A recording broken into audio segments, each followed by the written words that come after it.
Hello, जय हिंद, नमस्कार दोस्तों। आप सभी का स्वागत है आपके अपने YouTube channel online GK free classes में।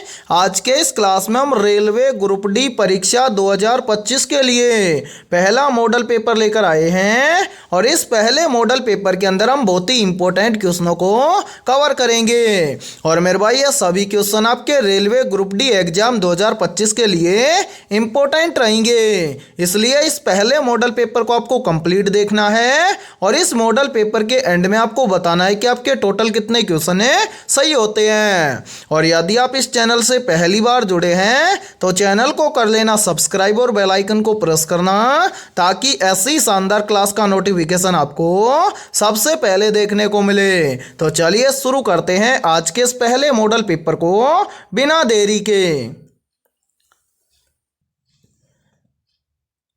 पहला प्रश्न है आप सभी के सामने। यदि 5 गुणा 8 बराबर 36 लिखा जाता है और 9 गुणा 4 बराबर 32 लिखा जाता है तो 7 गुणा 5 बराबर है क्या लिखा जाएगा। यानी कि पहला प्रश्न आप सभी के सामने गणितीय संक्रियाओं से संबंधित प्रश्न दिया गया है। तो मेरे भाई, इस टाइप के प्रश्न को आप एग्जाम में देखते हैं फटाफट से कैसे सोल्व करेंगे। तो वो देखिए आपको जब भी एग्जाम के अंदर इस टाइप का प्रश्न दिया जाए तो आपको क्या करना है। सबसे पहले तो आपको यहाँ पर पता करना है कि 5 गुणा 8 बराबर यहाँ पर 36 कैसे लिखा गया है। फिर इसी प्रकार से आपको यहाँ पर पता करना है कि 9 गुणा 4 बराबर यहाँ पर 32 कैसे लिखा गया है। फिर सेम इसी प्रकार से हम यहाँ पर बताएंगे कि 7 गुणा 5 बराबर है क्या लिखा जाएगा। तो मेरे भाई, यहाँ पर ध्यान से देखिए इस प्रश्न को किस लॉजिक के आधार पर सोल्व किया गया है। तो सबसे पहले हम क्या करेंगे, सबसे पहले हम यहाँ पर पता करेंगे कि 5 गुणा 8 बराबर 36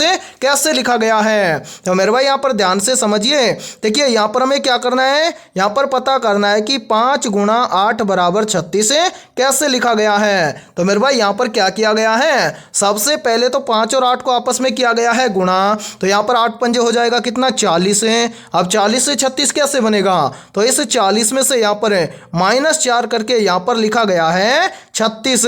और मेरे भाई ध्यान से देखिए 36 यहाँ पर आप सभी के सामने दिया गया है। इसी प्रकार से हम क्या करेंगे, यहाँ पर पता करेंगे कि 9 गुणा 4 बराबर 32 है। इसी प्रकार से लिखा गया है क्या, तो मेरे भाई यहाँ पर देखिए 9 गुणा 4 बराबर कितना लिखा गया है, 32 है। तो यहाँ पर हम क्या करेंगे, सबसे पहले तो 9 और 4 को आपस में कर देंगे गुणा। तो मेरे भाई यहाँ पर देखिए ये हो जाएगा 9 चौक 36 है। अब जिस प्रकार से यहाँ पर 40 में से -4 करके यहाँ पर 36 लिखा गया है, उसी प्रकार से हम क्या करेंगे, इस 36 में से कर देंगे -4। तो 36 में से -4 करेंगे तो यहाँ पर बच जाएगा 32 है। और मेरे भाई यहाँ पर ध्यान से देखिए 32 आप सभी के सामने दिया गया है। तो मैं उम्मीद करता हूँ कि यहाँ पर आप आसानी से बता दोगे कि 7 गुणा 5 बराबर है क्या लिखा जाएगा। तो हाँ सर, हम बिल्कुल यहाँ पर बता देंगे कि 7 गुणा 5 बराबर है क्या लिखा जाएगा। तो मेरे भाई यहाँ पर ध्यान से देखिए, सबसे पहले तो हम क्या कर देंगे, 7 और 5 को आपस में कर देंगे गुणा। तो यहाँ पर कितना हो जाएगा, ये हो जाएगा 7 पंजे 35। ठीक है, अब हम क्या करेंगे, सभी में से -4 किया गया है तो इस 35 में से भी -4 कर देंगे। तो 35 में से -4 कर देंगे तो यहाँ पर बच जाएगा 31। यानी कि 7 गुणा 5 बराबर लिखा जाएगा 31। अब हमें देखना है कि 31 किसी ऑप्शन में है। तो हाँ सर, 31 हमें दिया गया है ऑप्शन बी के अंदर। तो पहले प्रश्न के अंदर ऑप्शन बी हो जाएगा सभी का करेक्ट आंसर। तो उम्मीद करता हूं कि पहला प्रश्न आपको अच्छे से क्लियर हो गया होगा।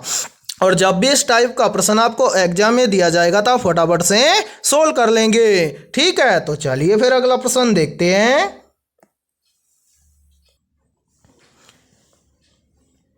दूसरा प्रश्न है आप सभी के सामने।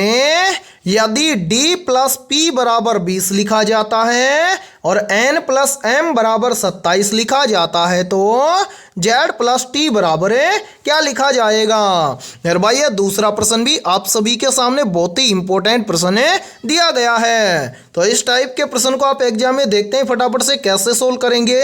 तो वो देखिए ये दूसरा प्रश्न भी सेम पहले प्रश्न के अकॉर्डिंग ही सोल्व होगा। लेकिन पहले प्रश्न के अंदर आपको केवल संख्याएं दी गई थी, लेकिन दूसरे प्रश्न के अंदर आपको अल्फाबेट, लेटर और संख्या दोनों दी गई हैं। तो इस टाइप के प्रश्न को भी आप एग्जाम में देखते हैं फटाफट से सोल्व कैसे करेंगे। तो वो देखिए सबसे पहले इस टाइप के प्रश्न के अंदर हमें क्या करना है, सबसे पहले तो हमें यहां पर पता करना है कि d प्लस पी बराबर यहां पर 20 कैसे लिखा गया है। फिर इसी प्रकार से आपको यहां पर पता करना है कि n प्लस m बराबर 27 कैसे लिखा गया है। फिर सेम इसी प्रकार से हम यहां पर पता करेंगे कि z प्लस t बराबर क्या लिखा जाएगा। तो मेरे भाई इस टाइप के प्रश्न को आप एग्जाम में तभी सोल्व कर पाओगे जब आपको कंप्लीट अल्फाबेट लेटर नंबरिंग के साथ में याद होंगे। तो मैं उम्मीद करता हूं आपको कंप्लीट अल्फाबेट लेटर नंबरिंग के साथ में जरूर याद होंगे। तो आइए मेरे भाई सबसे पहले हम क्या करेंगे, यहां पर देखिए इस टाइप के प्रश्न के अंदर हमें यहां पर पता करना है कि d प्लस पी बराबर 20 कैसे लिखा गया है। तो यहां पर देखिए मेरे भाई d प्लस पी बराबर कितना लिखा गया है 20। तो यहां पर देखिए d प्लस पी बराबर 20 लिखा गया है कैसे। तो सबसे पहले क्या किया गया है, d और p ये दोनों अल्फाबेट लेटर दिए गए हैं तो इन सभी का किया गया है पहले नंबरिंग। तो देखिए अल्फाबेट लेटर के अंदर d आता है 4 नंबर पर और p लेटर आता है अल्फाबेट लेटर के अंदर 16 नंबर पर और 4 और 16 को आपस में जोड़ देंगे तो यहां पर बन जाएगा 20। और यहां पर ध्यान से देखिए 20 आप सभी के सामने दिया गया है। अब इसी प्रकार से हम क्या करेंगे, यहां पर पता करेंगे कि यहां पर देखिए n प्लस m बराबर 27 इसी प्रकार से लिखा गया है क्या। तो मेरे भाई यहां पर ध्यान से देखिए सबसे पहले हम यहां पर भी पता करेंगे कि सेम इसी प्रकार से n प्लस m बराबर 27 इसी प्रकार से लिखा गया है क्या। तो सबसे पहले हम क्या करेंगे, यहां पर n और m का क्या करेंगे, नंबरिंग करेंगे। तो मेरे भाई देखिए n आता है अल्फाबेट लेटर के अंदर 14 नंबर पर और m आता है अल्फाबेट लेटर के अंदर 13 नंबर पर।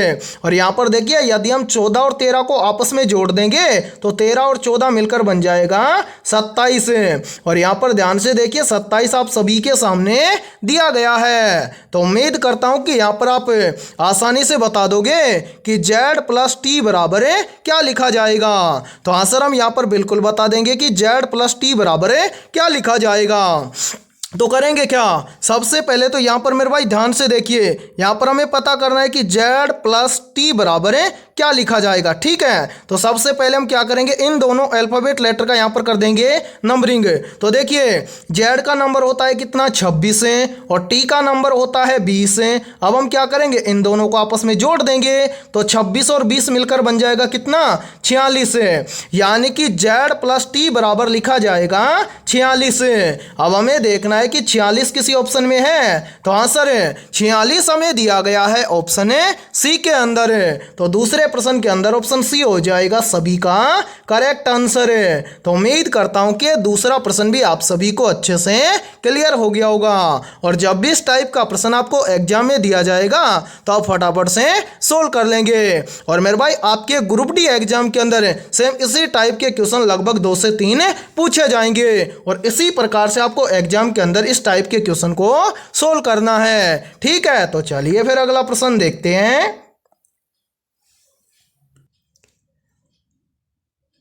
तीसरा प्रश्न है आप सभी के सामने, उस विकल्प का चयन कीजिए जो चौथी संख्या से उसी प्रकार संबंधित है जैसे पहली संख्या दूसरी संख्या से संबंधित है। यानी कि तीसरा प्रश्न आप सभी के सामने नंबर एनालॉजी से संबंधित प्रश्न दिया गया है और आपसे पूछा गया है कि 45 का संबंध है 92 के साथ में, तो 40 का संबंध किस संख्या के साथ में होगा। तो मेरे भाई इस टाइप के प्रश्न को आप एग्जाम में देखते हैं फटाफट से कैसे सोल्व करेंगे। तो वो देखिए, और देखिए आपके रेलवे ग्रुप डी एग्जाम के अंदर लगभग इस टाइप के 3 से 4 क्वेश्चन पूछे जाते हैं। तो इस टाइप के प्रश्न को आप एग्जाम में देखते हैं सोल्व कैसे करेंगे। तो वो देखिए इस टाइप के क्वेश्चन को हमेशा एग्जाम में सोल्व किया जाता है कैसे। तो आपको करना क्या है, सबसे पहले तो आपको यहां पर पता करना है कि 45 से यहां पर 92 कैसे बना है। यानी कि जिस प्रकार से 45 से यहां पर 92 बना है उसी प्रकार से हम यहां पर बताएंगे कि 40 से इस प्रश्न चिन्ह के स्थान पर कौन सी संख्या आएगी। तो मेरे भाई यहां पर देखिए कुछ स्टूडेंट यहां पर बोलेंगे कि सर यहां पर 45 से यहां पर 92 बन जाएगा कैसे। यदि हम क्या करें, इस 45 का क्या कर दे, पहले तो कर दे 2 गुना और इसके अंदर ऐड कर दे 2 को। तो देखिए 45 का 2 गुना होता है कितना, 90, और 90 के अंदर इस 2 को ऐड कर देंगे तो 90 और 2 बन जाएगा कितना, 92। और ध्यान से देखिए 92 यहाँ पर आप सभी के सामने दिया गया है। अब इसी प्रकार से क्या करेंगे, सेम लॉजिक लगाएंगे 40 के अंदर और 40 से इस प्रश्न चिन्ह की वैल्यू ज्ञात करेंगे। तो करेंगे क्या, जिस प्रकार से पहले 45 का 2 गुना किया गया है और प्लस 2 करके जिस संख्या में, यानी कि पहले क्या किया 45 का 2 गुना तो कितना आया 90, और 90 के अंदर प्लस 2 करके यहां पर लिखा गया है 92। तो सेम इसी प्रकार से हम क्या करेंगे, सबसे पहले तो करेंगे 40 का 2 गुना और इसके अंदर ऐड कर देंगे 2 को। तो यहां पर देखिए 40 का 2 गुना कितना होता है 80, और 80 के अंदर इस 2 को ऐड कर देंगे तो 80 और 2 मिलकर बन जाएगा 82। अब हमें देखना है कि 82 किसी ऑप्शन में है। तो मेरे भाई यहां पर ध्यान से देखिए, किसी भी ऑप्शन के अंदर हमें 82 नहीं दिया गया है, यानी कि इस प्रश्न को इस लॉजिक के आधार पर सोल्व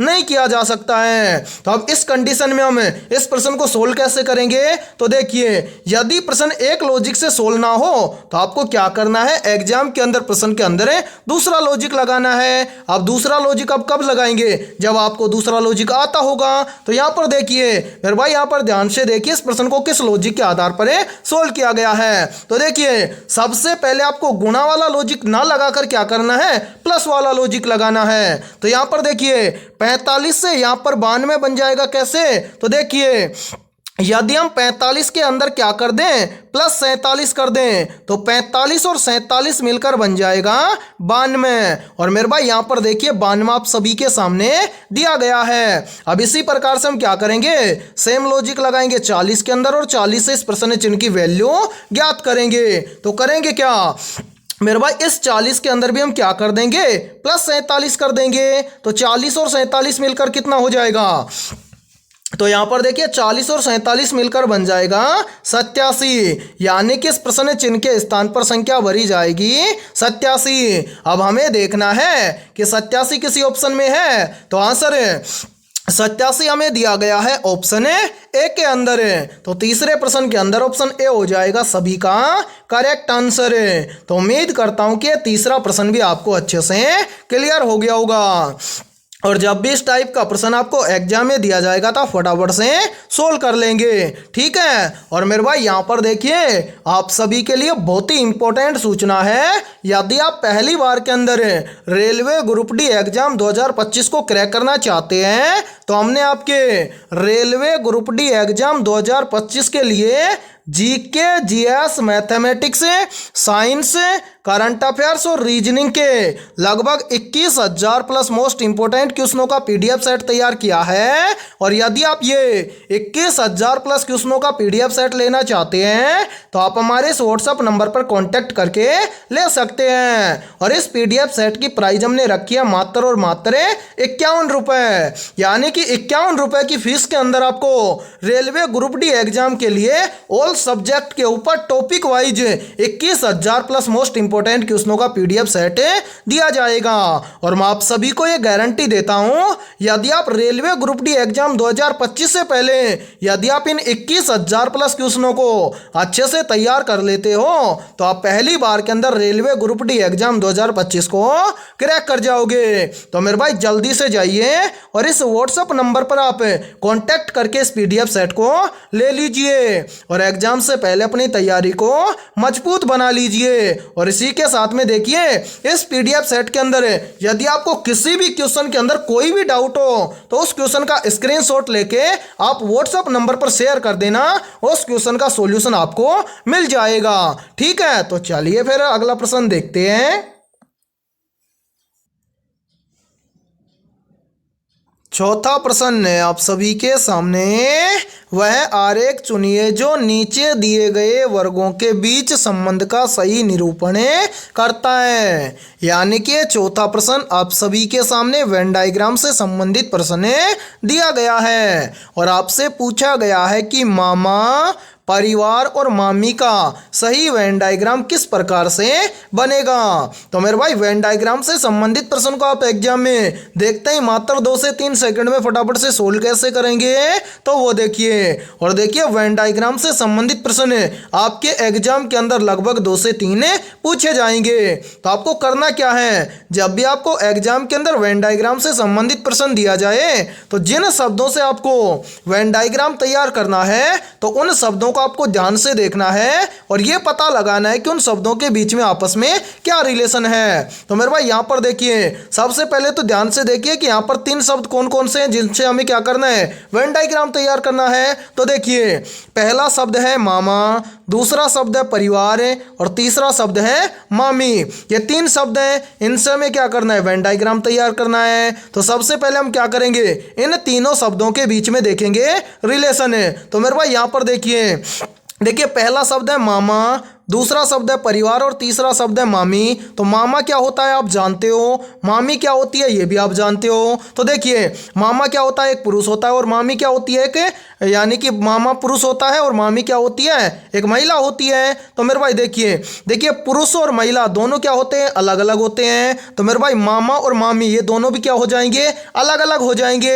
लेकिन देखिए जो मामा होता है ये भी क्या होता है, एक परिवार का सदस्य होता है, और जो मामी होती है ये भी क्या होती है, एक परिवार की सदस्य होती है। तो इन तीनों शब्दों में से कॉमन शब्द कौन सा है, तो मेरे भाई कॉमन शब्द है परिवार।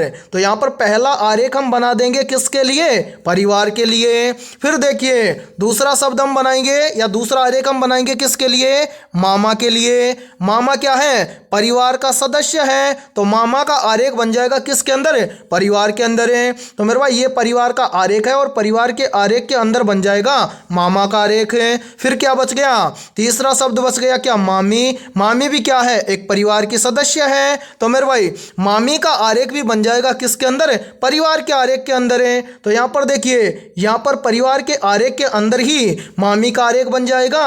और मेरे भाई ध्यान से देखिए ये है मामा और ये है मामी, दोनों क्या हैं, अलग अलग हैं। तो मामा, परिवार और मामी इन तीनों शब्दों के लिए 100% सही वेन डायग्राम बनेगा इस प्रकार से।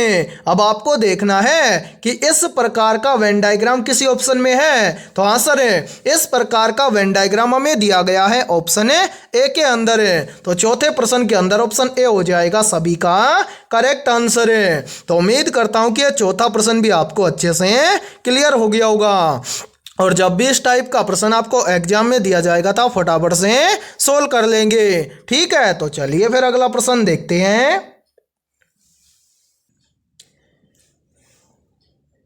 5वां प्रश्न है आप सभी के सामने। एक ट्रेन 172 किलोमीटर प्रति घंटे की गति से यात्रा कर रही है, तो ट्रेन द्वारा 3 घंटे में तय की गई दूरी ज्ञात करें। मेरे भाई बहुत ही इंपॉर्टेंट प्रश्न है ये, और इस टाइप के क्वेश्चन आपके रेलवे ग्रुप डी के अंदर लगभग 2 से 3 पूछे जाएंगे। तो इस टाइप के प्रश्न को आप एग्जाम में देखते ही फटाफट से कैसे सोल्व करेंगे, तो वो देखिए इस टाइप के क्वेश्चन को आप एग्जाम में कैसे सोल्व करेंगे। तो सबसे पहले तो आपको क्वेश्चन को ध्यान से पढ़ना है और ये पता लगाना है कि क्वेश्चन में आपसे क्या पूछा गया है। तो मेरे भाई यहां पर देखिए प्रश्न में आपसे पूछा गया है क्या, देखिए यदि एक ट्रेन 172 किलोमीटर प्रति घंटे की गति से यात्रा कर रही है, तो ट्रेन द्वारा 3 घंटे में तय की गई दूरी ज्ञात करें। यानी कि यहां पर आपसे पूछ रहा है कि ट्रेन 3 घंटे में कितनी दूरी तय करेगी। दूरी आपसे पूछी गई है, तो दूरी आप कैसे ज्ञात करेंगे। तो सबसे पहले तो दूरी ज्ञात करने से पहले आपको दूरी का सूत्र याद होना चाहिए। तो मेरे भाई यहां पर ध्यान से देखिए दूरी का सूत्र होता है क्या, दूरी का सूत्र होता है दूरी बराबर चाल गुणा में समय। ये होता है दूरी का सूत्र है। अब इस सूत्र का आप इस्तेमाल करके इस प्रश्न को सोल्व कैसे करेंगे, तो वो देखिए सबसे पहले मेरे भाई समझिए, यहां पर देखिए दूरी का सूत्र होता है क्या, दूरी का सूत्र होता है दूरी बराबर चाल गुणा में समय। हमें क्या निकालना है, दूरी। तो यहाँ पर देखिए मेरे भाई, यहाँ पर हम लिख देते हैं दूरी। ध्यान से देखिए, यहाँ पर हमें क्या निकालना है, दूरी। तो यहाँ पर देखिए दूरी बराबर क्या है, दूरी बराबर है चाल गुणा में समय। तो यहाँ पर देखिए प्रश्न में आपको चाल क्या दी गई है, तो यहाँ पर देखिए ट्रेन की चाल दी गई है 172 किलोमीटर प्रति घंटा।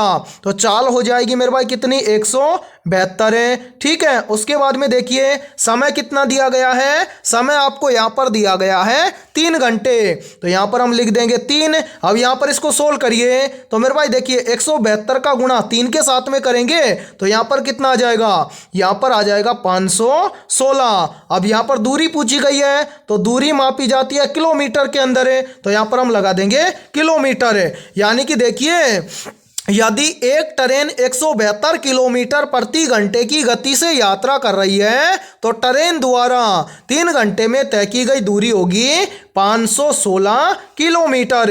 अब हमें देखना है कि 516 किलोमीटर किसी ऑप्शन में दिया गया है, तो आंसर है 516 किलोमीटर हमें दिया गया है ऑप्शन बी के अंदर है। तो 5वें प्रश्न के अंदर ऑप्शन बी हो जाएगा सभी का करेक्ट आंसर है। तो उम्मीद करता हूं कि 5वां प्रश्न भी आपको अच्छे से क्लियर हो गया होगा। और जब भी इस टाइप का प्रश्न आपको एग्जाम में दिया जाएगा तो आप फटाफट से सोल्व कर लेंगे। ठीक है, तो चलिए फिर अगला प्रश्न देखते हैं।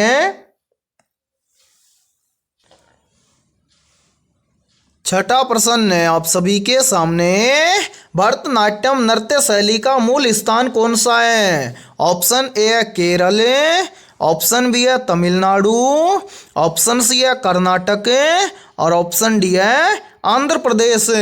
तो यहाँ पर देखिए इन चारों में से करेक्ट आंसर हो जाएगा सभी का ऑप्शन है बी, यानी कि भरतनाट्यम नृत्य शैली का मूल स्थान है तमिलनाडु। तो छठे प्रश्न के अंदर करेक्ट आंसर हो जाएगा सभी का ऑप्शन है बी। तो चलिए फिर अगला प्रश्न देखते हैं।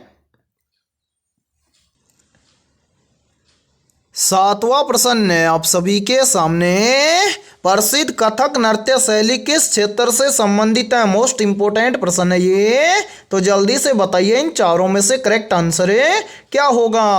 आपसे पूछा गया है कि प्रसिद्ध कथक नृत्य शैली किस क्षेत्र से संबंधित है। तो यहाँ पर देखिए इन चारों में से करेक्ट आंसर हो जाएगा सभी का ऑप्शन है ए, यानी कि प्रसिद्ध कथक नृत्य शैली उत्तर भारत से संबंधित है। तो 7वें प्रश्न के अंदर करेक्ट आंसर हो जाएगा सभी का ऑप्शन है ए। और मेरे भाई यहाँ पर ध्यान से देखिए, इसी प्रश्न को एग्जाम में इस तरह से भी पूछ लिया जाता है, पूछा जाता है कि प्रसिद्ध कथक नृत्य शैली किस राज्य से संबंधित है। तो याद रखना प्रसिद्ध कथक नृत्य शैली उत्तर प्रदेश राज्य से संबंधित है। और 7वें प्रश्न के अंदर करेक्ट आंसर हो जाएगा सभी का ऑप्शन है ए। तो चलिए फिर अगला प्रश्न देखते हैं।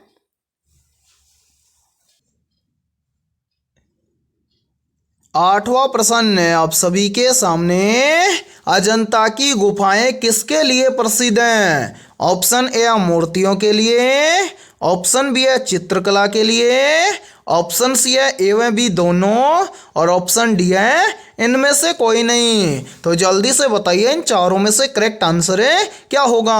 और मेरे भाई बहुत ही इंपॉर्टेंट प्रश्न है ये, चाहे तो आप इस प्रश्न का स्क्रीनशॉट भी ले सकते हैं। तो यहाँ पर देखिए इन चारों में से करेक्ट आंसर हो जाएगा सभी का ऑप्शन है सी, यानी कि अजंता की गुफाएं मूर्तियां और चित्रकला के लिए प्रसिद्ध हैं। तो 8वें प्रश्न के अंदर करेक्ट आंसर हो जाएगा सभी का ऑप्शन है सी। और मेरे भाई यहाँ पर देखिए यहीं से एक प्रश्न और बनता है और काफी बार एग्जाम के अंदर पूछा भी जाता है, पूछा जाता है कि अजंता की गुफाएं किस राज्य में स्थित हैं। तो याद रखना अजंता की गुफाएं महाराष्ट्र राज्य के अंदर स्थित हैं। ठीक है, तो चलिए फिर अगला प्रश्न देखते हैं।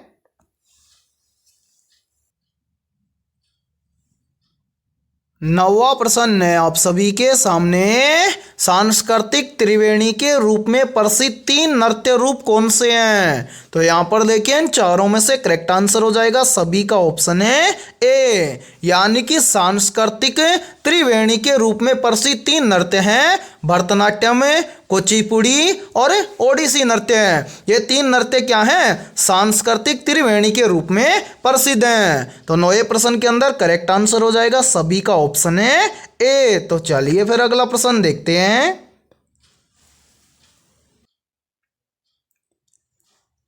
10वां प्रश्न है आप सभी के सामने। मशहूर कलारूप मधुबनी पेंटिंग किस राज्य से संबंधित है? वेरी वेरी इंपॉर्टेंट प्रश्न है ये, तो जल्दी से बताइए इन चारों में से करेक्ट आंसर क्या होगा।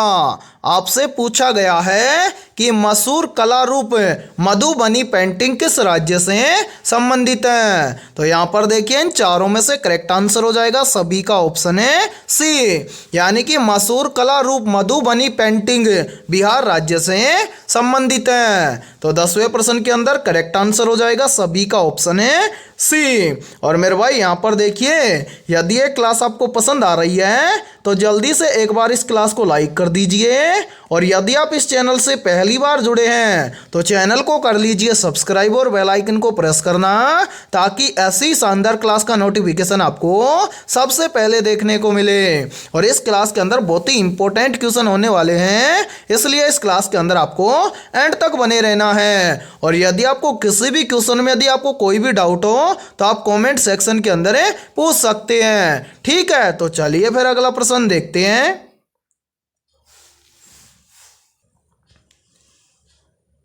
11वां प्रश्न है आप सभी के सामने।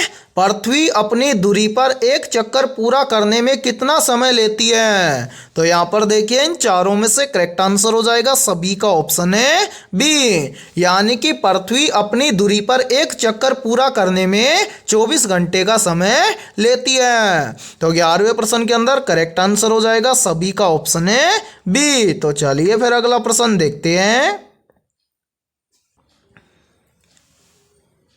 12वां प्रश्न है आप सभी के सामने। कौन सा महाद्वीप गोंडवाना लैंड का हिस्सा था? तो यहाँ पर देखिए इन चारों में से करेक्ट आंसर हो जाएगा सभी का ऑप्शन है बी, यानी कि अफ्रीका महाद्वीप क्या था? गोंडवाना लैंड का हिस्सा था। तो 12वें प्रश्न के अंदर करेक्ट आंसर हो जाएगा सभी का ऑप्शन है बी। तो चलिए फिर अगला प्रश्न देखते हैं। 13वां प्रश्न है आप सभी के सामने। कौन सी नदी सदाबहार नदी के रूप में जानी जाती है? ऑप्शन ए है गंगा नदी, ऑप्शन बी है ब्रह्मपुत्र नदी, ऑप्शन सी है गोदावरी नदी, और ऑप्शन डी है कावेरी नदी। तो यहाँ पर देखिए इन चारों में से करेक्ट आंसर हो जाएगा सभी का ऑप्शन है ए, यानी कि जो गंगा नदी है ये गंगा नदी सदाबहार नदी के रूप में जानी जाती है। तो 13वें प्रश्न के अंदर करेक्ट आंसर हो जाएगा सभी का ऑप्शन है ए। और मेरे भाई यहाँ पर देखिए काफ़ी बार एग्जाम के अंदर पूछ लिया जाता है कि गंगा नदी की लंबाई कितनी है। तो याद रखना गंगा नदी की लंबाई है 2525 किलोमीटर है, ठीक है। तो इस प्रश्न को आप जरूर याद रखना, काफ़ी बार एग्जाम के अंदर पूछ लिया जाता है। इसी के साथ में देखिए एक प्रश्न और बनता है यहीं से, काफ़ी बार एग्जाम के अंदर पूछा जाता है कि भारत की सबसे लंबी नदी कौन सी है? तो याद रखना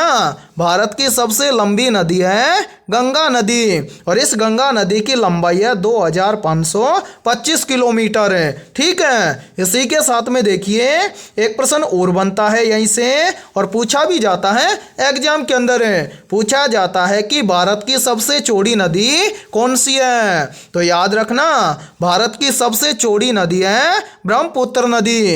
इसी के साथ में देखिए एक प्रश्न और बनता है यहीं से, और मेरे भाई इंपॉर्टेंट प्रश्न है, इस प्रश्न को आप जरूर नोट करना। पूछा जाता है कि दक्षिण भारत की गंगा किस नदी को कहा जाता है? तो याद रखना दक्षिण भारत की गंगा कहा जाता है कावेरी नदी को, ठीक है। और 13वें प्रश्न के अंदर करेक्ट आंसर हो जाएगा सभी का ऑप्शन है ए। तो चलिए फिर अगला प्रश्न देखते हैं। 14वां प्रश्न है आप सभी के सामने। पृथ्वी पर सबसे ऊंची पर्वत चोटी कौन सी है? तो यहाँ पर देखिए इन चारों में से करेक्ट आंसर हो जाएगा सभी का ऑप्शन है बी, यानी कि पृथ्वी पर सबसे ऊंची पर्वत चोटी है माउंट एवरेस्ट। तो 14वें प्रश्न के अंदर करेक्ट आंसर हो जाएगा सभी का ऑप्शन है बी। और मेरे भाई यहाँ पर देखिए काफी बार एग्जाम के अंदर पूछ लिया जाता है कि माउंट एवरेस्ट पर्वत चोटी की या फिर माउंट एवरेस्ट पर्वत की ऊंचाई कितनी है। तो याद रखना माउंट एवरेस्ट पर्वत की ऊंचाई है कितनी, 8,848.86 मीटर। ठीक है, इसको आप जरूर याद रखना, ये है माउंट एवरेस्ट की ऊंचाई। काफी बार एग्जाम के अंदर पूछा जाता है कि माउंट एवरेस्ट पर्वत की ऊंचाई कितनी है। तो याद रखना एक्यूरेट ऊंचाई है कितनी, 8,848.86 मीटर है। ठीक है, और 14वें प्रश्न के अंदर करेक्ट आंसर हो जाएगा सभी का ऑप्शन है बी। और इसी के साथ में देखिए आप सभी के लिए बहुत ही इंपॉर्टेंट सूचना है, यदि आप पहली बार में रेलवे ग्रुप डी एग्जाम 2025 को क्रैक करना चाहते हैं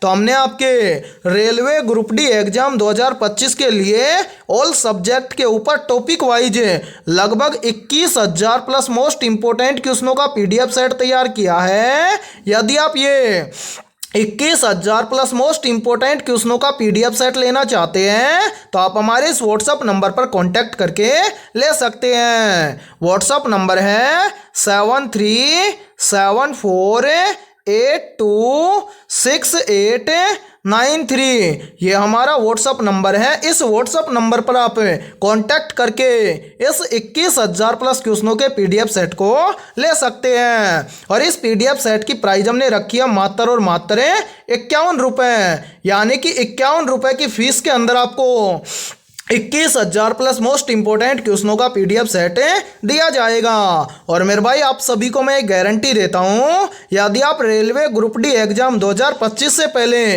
यदि आप इन 21,000 प्लस क्वेश्चनों को अच्छे से तैयार कर लेते हो तो आप पहली बार के अंदर रेलवे ग्रुप डी एग्जाम 2025 को क्रैक कर जाओगे।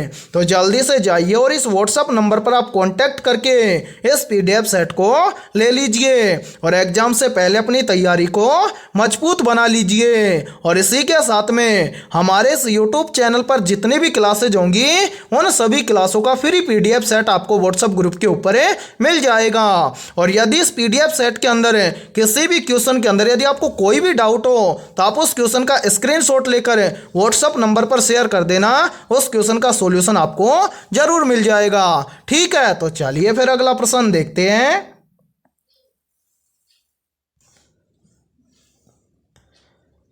15वां प्रश्न है आप सभी के सामने, भारत की सबसे बड़ी मीठे पानी की झील कौन सी है।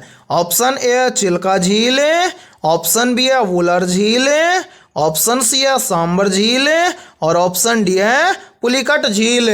तो यहाँ पर देखिए इन चारों में से करेक्ट आंसर हो जाएगा सभी का ऑप्शन है बी, यानी कि भारत की सबसे बड़ी मीठे पानी की झील है वुलर झील।